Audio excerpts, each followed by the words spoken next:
We're working for Hawaii. This is the KHON2 News at 4 with Gina Mangieri and Justin Cruz.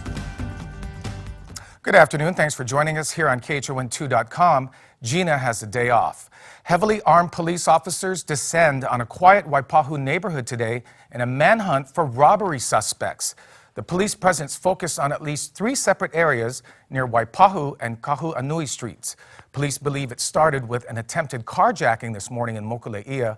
Police had been following the suspects for about an hour and ended up arresting 4 people. They say the vehicle they were in was also stolen.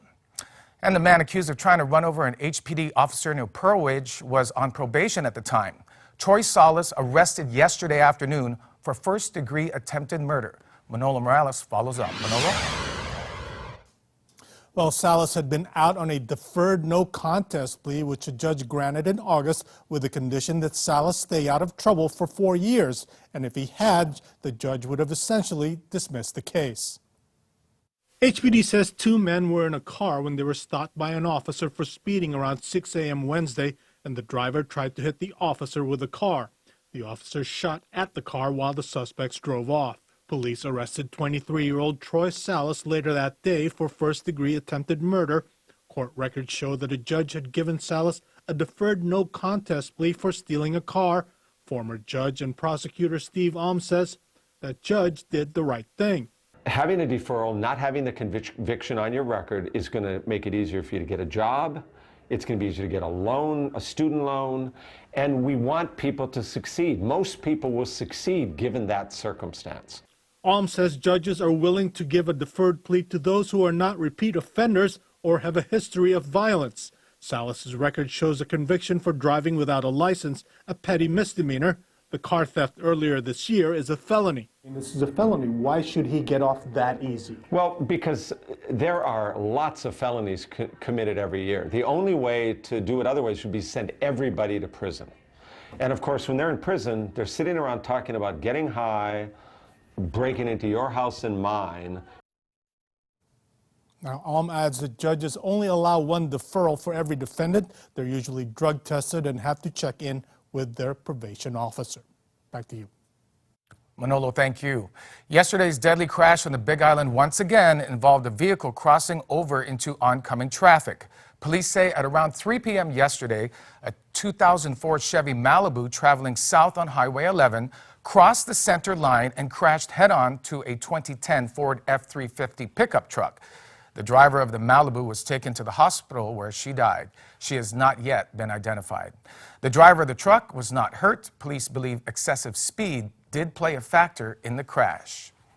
Here's a story that's giving parents the chills. A family in Tennessee set up a camera in their home to keep an eye on the kids. Well, after just days of using it, something very scary happened. Who is that? I'm your best friend. I'm Santa Claus. Mommy! I'm Santa Claus. Don't you want to be my best friend? Okay, that's freaky. Someone was able to hack into their account. The family had not set up the 2-factor authentication for the device, and it's possible they had a weak password. The family has since disconnected the camera and plans to return it. In a statement, Ring said it was investigating the incident, but is in no way related to a breach or compromise of Ring's security. In weather, warning level surf hitting north and west shores from Kauai to Maui. Here's what it looked like on Rocky Point on Oahu's north shore earlier today.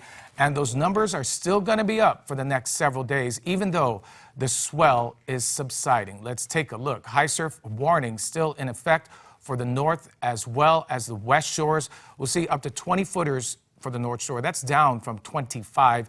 West side checks in at 8 to 12. That's down from about 20 footers that moved through the west shores today. Safest for the kids in the south shore at 1 to 2. East shore has a small trade swell at 3 to 5. Overall, we do expect some wet weather to move through the islands over the next 24 hours. Not anything that's major in terms of shower activity, but those trades which are returning to the state we're seeing right now will be up to about 25 miles per hour, so it may be a bit windy, at least to start the weekend. There is some moisture near Kauai right now, and it's expected that moisture to move into Oahu and other parts of the state a little bit later by Friday, clearing the state by Saturday. So mostly cloudy skies over the next 24 hours. Again, numerous windward and Mauka showers as this cold front moves through, and blustery conditions with those trades up to 25 miles per hour. Weekend weather much drier by comparison. Let's head on over to Las Vegas, where Ted Florendo is standing by with your Ninth Island forecast. Cue the music. Aloha, my friends. Ted Florendo here from the Ninth Island with your forecast. Located just about an hour and a half north of Las Vegas is the Santa Express. You got to check it out. It's the Western Elite Ranch. For all the details on that, because it goes on tonight, tomorrow, and also Saturday, go to Christmas Express at westernelite.com. Highly recommend that. 58 degrees are high for the day today, 43 overnight for the low. Plenty of cloud cover in the afternoon, but tomorrow we'll see more sunshine. The Strip at 63 degrees, downtown at 62. Red Rock will have a high of 60 degrees. Mostly sunny skies tomorrow, but then on Sunday we'll see thicker cloud cover, possibly a chance for showers on Saturday. Won't last too long though. Sunday, breezy winds, and then we see that cool down. Temperatures get chilly next week in those 50s. More clouds and a slight chance of showers again a week from today. I'm Ted Florendo. That, my friends, is your Ninth Island forecast. Have an awesome night. All right, let's check traffic right now. No major stalls or accidents. There was a stall on Kapiolani and Ward. That is clear, and as you can see, pretty smooth going from the H1 and H2 merge, where it starts to clear out if you're headed westbound. Less than an hour to Kapolei and Mililani. About 45 minutes to Pearl City from town, and if you're headed east, about half an hour to Hawaii Kai and Kailua, and just a bit more to Kaneohe from town. Of course, we'll break in, and if there's any other stalls or accidents that are major, we'll post it on our website, khon2.com, or you can download the KHON2 mobile app for traffic push alerts. The Rainbow Wahine volleyball team will hit the court tomorrow in the Sweet 16 round of the NCAA tournament. Lady Bows are riding a 13-match win streak. Rob DeMello is with the team in Madison, Wisconsin, and has more on how they're preparing. How's it going, everybody? Aloha and welcome back to Madison, Wisconsin, where things are heating up here at Camp Randall. And I'm not just talking about the weather that went from 10 degrees yesterday to a blazing 35 today. But of course, we have moved less than 24 hours away from first serve in the NC2A National Championship Tournament's regional semifinal round, where the University of Hawaii will face off against Nebraska tomorrow. Now, for the first time since arriving in Madison, the Rainbow Wahine were able to test the terrain at the UW Fieldhouse, holding a practice here today as they prepare for a big, strong, and athletic Nebraska team that finished 2018 as a national tournament runner-up. But don't expect the Bows to be intimidated by that size of the Cornhuskers, because they've spent the entire season building confidence on serving, passing, defense, and cohesion, which is something that is quite remarkable when you think about this team started their journey at the beginning of the season with 9 first-time Rainbows on the roster. We started in double days, and we already knew there was such a good chemistry throughout the team. And as we played like through the months, we gelled more and more together. And yeah, I think that it's just going to be a mental game for us. I've always been so far away from Hawaii my whole life, and to come here and just be so welcomed and you know, just feel the support from everyone who I've never met before, but they just like love the team and they love all of us, and it's just, yeah, it's amazing.